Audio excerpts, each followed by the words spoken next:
When I started reading about this 5G aviation story, I honestly got kind of excited because I'm a big RF nerd and as you know, I have this helicopter thing going on the side. To start, we need to understand radar altimetry.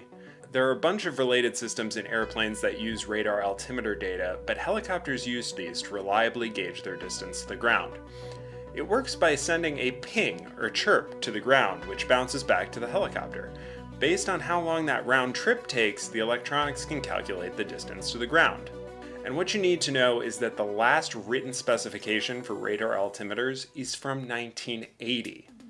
Now 1980 might not seem that different when we still have helicopters from the 1970s flying over us every day, but in terms of the US frequency spectrum, with the first cellular frequencies being allotted in 1982, you can imagine the airwaves were pretty open back then. Flash forward to 2021, and we are seriously cramming things in there. Even with a relatively generous 200 MHz guard frequency, researchers at the RTCA believe unintended, spurious 5G emissions may spray into the radar altimetry band. The electronics that filter out-of-band frequencies on these radar altimeters, shown here in green, were specified in 1980 when there was nothing close to them in the spectrum. So all of a sudden having frequency-adjacent transmitters deployed across the country could be a huge problem, theoretically.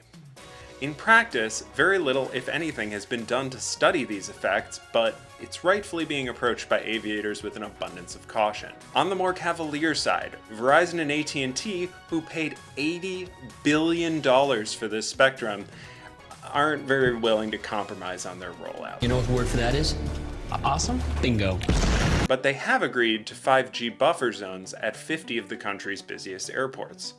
Meanwhile, the FAA have exempted medical helicopters from having a working radar altimeter while we study the real-world effects. So hopefully now you understand the physics of the problem, but the real problem here is at the regulatory level.